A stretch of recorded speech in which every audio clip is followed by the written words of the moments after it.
महाराष्ट्र विधानसभा निवडणुकांच्या निकालांनी राज्याच्या राजकारणात मोठे बदल घडवले। भाजप प्रणित महायुतीने तब्बल 235 जागांवर विजय मिळवला, तर महाविकास आघाडीला केवळ 49 जागांवर समाधान मानावे लागले।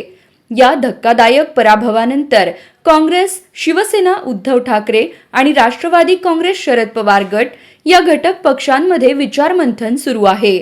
पराभवानंतर मावियातील 2 पक्षांनी स्थानिक निवडणुकांमध्ये स्वतंत्र लढण्याचा सूर उमटवला आहे। शिवसेनेचे नेते अंबादास दानवे आणि काँग्रेसचे विजय वडेट्टीवार यांनी असे संकेत दिले आहेत, मात्र अंतिम निर्णय पक्षश्रेष्ठींवर सोडण्यात आला आहे। राष्ट्रवादी काँग्रेसने अद्याप मौन बाळगले आहे, त्यामुळे त्यांच्या आगामी भूमिकेबाबत अनिश्चितता कायम आहे।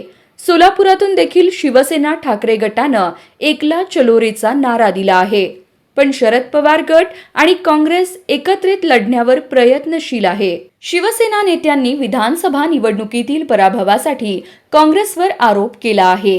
अंबादास दानवेंनी काँग्रेस नेत्यांच्या अति आत्मविश्वासाला जबाबदार धरलं।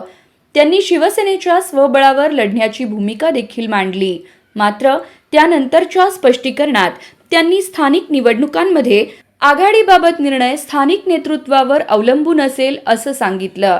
विजय वडेट्टीवार यांनी कार्यकर्त्यांमधील स्वतंत्र लढण्याच्या मागणीवर चर्चा होईल, पण अंतिम निर्णय पक्षश्रेष्ठी घेतील असं सांगितलंय।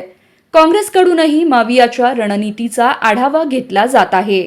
शरद पवार यांची राष्ट्रवादी काँग्रेस मात्र अजूनही या मुद्द्यावर मौन बाळगून आहे, त्यामुळे पक्ष महाविकास आघाडीत राहील की स्वतंत्रपणे लढणार याबाबत प्रश्नचिन्ह कायम आहे। आगामी महिन्यात होणाऱ्या स्थानिक स्वराज्य संस्थांच्या निवडणुका महत्त्वाच्या ठरणार आहेत।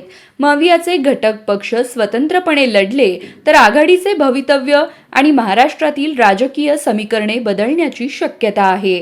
सर्व पक्षांचे एकत्रित पुनरावलोकन आणि आघाडीतील सहकार्याचे मूल्य समजून घेणे आवश्यक आहे। आगामी निवडणुकांमध्ये यशस्वी होण्यासाठी एकत्रित रणनीती आखणे महत्त्वाचे ठरेल।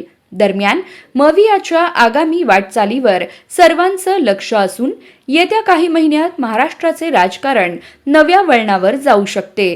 तुम्हाला काय वाटतं? महाविकास आघाडी फुटणार की टिकणार? हे आम्हाला कमेंटच्या माध्यमातून कळवा।